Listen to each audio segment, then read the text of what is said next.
मेरे प्रिय विद्यार्थियों, आज मैं किरण महन पाठ 7 क्या निराश हुआ जाए कक्षा 8वीं का समझाने जा रही हूँ, जिसके लेखक हैं हजारी प्रसाद द्विवेदी।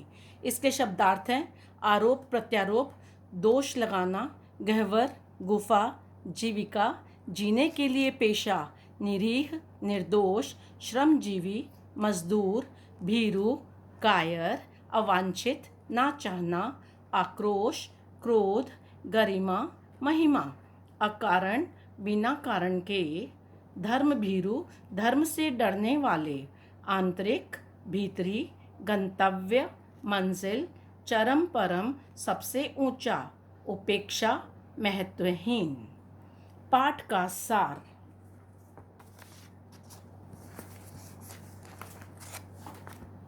क्या निराश हुआ जाए में लेखक ने समाचार पत्रों में ठगी, डकैती इत्यादि के बारे में समाचारों से भरे रहने से जो निराश वातावरण बनता जा रहा है, उस पर चिंता व्यक्त करते हुए कहा है कि इस वातावरण में मानव मन को निराश होने की आवश्यकता नहीं है। अभी भी आशा की ज्योति ना तो बुझी है और न भारतवर्ष को महान बनने की संभावना क्षीण हुई है। समाज की वर्तमान स्थिति चिंता का विषय है। आजकल समाचार पत्रों में जो समाचार भ्रष्टाचार के भरे रहते हैं, जिसे देखकर लेखक का मन दुखी होता है। दूसरों पर होने वाली छीटाकशी को देखकर लगता ही नहीं कि कोई ईमानदार बचा हो। ऐसा लगने लगता है कि अधिक ऊंचे पद पर आसीन व्यक्ति में अधिक ही दोष दिखाई देता है। आज समाज की स्थिति यह है, जो व्यक्ति काम करते हैं उनके अच्छे कार्यों को तो भुला दिया जाता है और भ्रष्ट आचरण युक्त कार्यों को याद रखा जाता है। इस कारण समाज का हर मनुष्य गुणी कम, दोषी अधिक दिख रहा है। समाज की यह स्थिति चिंता का विषय है। क्या तिलक और गांधी जी के सपनों का भारत यही है? क्या हमारी महान सभ्यता और संस्कृति किसी गहर में डूबी हुई है? पर लेखक का मानना है कि महान मनीषियों के सपनों का भारत है और रहेगा। यद्यपि आज के माहौल को देखने से लगता है कि मेहनत करने वाले भोले भाले श्रमजीवी पिस रहे हैं और फरेब करने वाले फल फूल रहे हैं।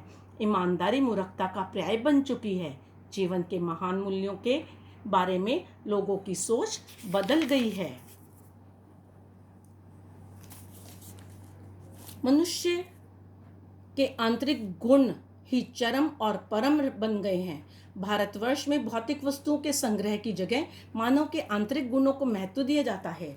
लोभ, मोह, काम, क्रोध के विचार तथा आचरण को प्राथमिकता देने को बुरा आचरण माना जाता है। भारत में इन गुणों को संयम के बंधन से बांधने का प्रयास किया जाता है। भारतवर्ष सदैव कानून को धर्म के रूप में देखता रहा है, क्योंकि धर्म को धोखा नहीं दिया जा सकता है, कानून को दिया जा सकता है। इसलिए धर्म भीरू लोग कानून की कमियों का फायदा उठाने से नहीं चूकते हैं। समाज का काफी ऊपरी वर्ग भी करता रहे, परंतु वह भी यह महसूस करता है कि धर्म कानून से भी बड़ी चीज है। आज भी ईमानदारी, सच्चाई, आध्यात्मिकता के मूल्य नष्ट नहीं हुए हैं। मनुष्य आज भी मनुष्य से प्रेम करता है, महिलाओं का सम्मान करता है, झूठ और चोरी को गलत समझता है और दूसरों को पीड़ा पहुंचाना पाप समझता है। लेखक का अपना मानना है कि अभी समाज से मनुष्यता एकदम समाप्त नहीं हुई है। इसकी पुष्टि के लिए उसने 2 उदाहरण हमारे समक्ष रखे हैं। पहला उदाहरण, लेखक अपना अनुभव बांटते हुए बताता है कि एक बार उसने टिकट बाबू को 10 के बजाय 100 रुपए का नोट दे दिया था और जल्दी से वह गाड़ी में बैठ गया था। कुछ देर बाद द्वितीय श्रेणी के डिब्बे में टिकट बाबू हर चेहरे को पहचानने की कोशिश करते हुए लेखक के पास पहुंचे और उनके हाथ में 90 रुपए पकड़ा दिए। उस समय पैसा वापस करने के बाद टिकट बाबू के चेहरे का विचित्र संतोष और गरिमा देखकर लेखक चकित रह गया। दूसरी बार जब लेखक अपनी पत्नी और छोटे छोटे 3 बच्चों के साथ यात्रा कर रहा था, तभी लक्ष्य तक अर्थात गंतव्य से 8 किलोमीटर पहले ही अचानक बस खराब हो गई। कंडक्टर बस से उतरकर एक साइकिल लेकर चलता बना। बस में बैठे सारे लोगों ने समझा कि उसे धोखा दिया जा रहा है। लेखक अकेला व्यक्ति था जो परिवार सहित सफर कर रहा था। बच्चे पानी पानी चिल्ला रहे थे।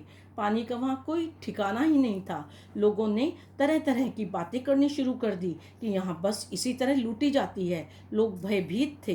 कुछ नौजवान बस को ड्राइवर को पकड़कर मारना चाहते थे।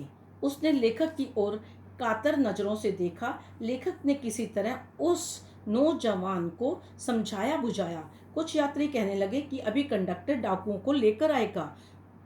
उस नौजवान ने ड्राइवर को पकड़ रखा था कि यदि ऐसी कोई घटना होती है तो पहले ड्राइवर को ही मार दिया जाएगा। इसी समय लेखक ने देखा कंडक्टर एक खाली बस लिए आ रहा है। उसने अपने साथ लाया पानी और दूध लेखक के बच्चों को दिया। यात्रियों की जान में जान आ गई। सबने कंडक्टर को धन्यवाद देने के साथ ही बस ड्राइवर से माफ़ी मांगी। बस 12 बजे से पहले ही बस अड्डे पर पहुंच गई। इस प्रकार लेखक का कहना है वह बहुत से स्थानों पर ठगा गया है और धोखा भी खाया है।